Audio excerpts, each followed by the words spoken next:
ఓం శ్రీ మహాగణాధిపతియే నమః. శ్రీ గురుభ్యో నమః. శ్రీమాత్రే నమః. శ్రీ నందనందనాష్టకం. కృష్ణం వందే జగద్గురుం.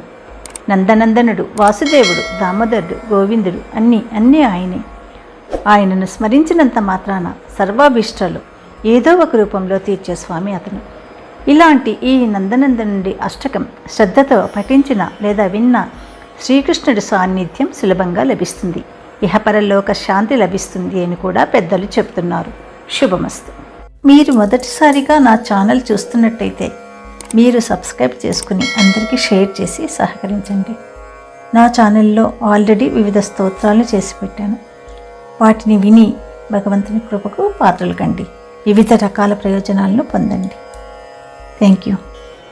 శ్రీ నందనందనాష్టకం.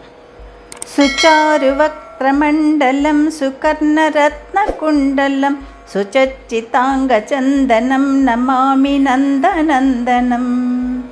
సుదీర్ఘనేత్రపంకజం శిఖీశిఖండమూర్ధజం అనంతకోటిమోహనం నమామి నందనందనం. సునాసికాగ్రమౌక్తికం స్వచ్ఛదంతపంక్తికం నవాంబుదాంగచిక్కణం నమామి నందనందనం.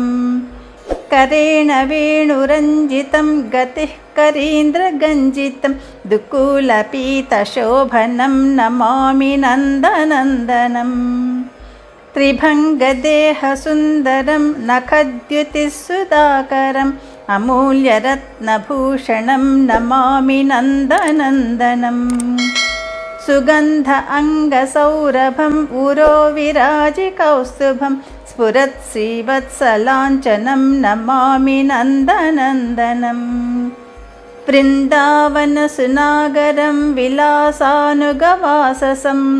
సురేంద్రగర్వమోచనం నమామి నందనందనం.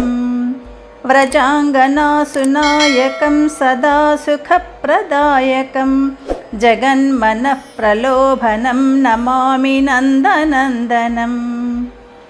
శ్రీనందనందనాష్టకం పఠేద్య శ్రద్ధయాన్వితః తరేద్భవాబ్ధిదుస్తరం లభేత్తదంఘ్రియుక్తకం. శ్రీనందనందనాష్టకం పఠేద్య శ్రద్ధయాన్వితః తరేద్భవాబ్ధిదుస్తరం లభేత్తదంఘ్రియుక్తకం. ఇది శ్రీనందనందనాష్టకం. సర్వం శ్రీకృష్ణార్పణమస్తు.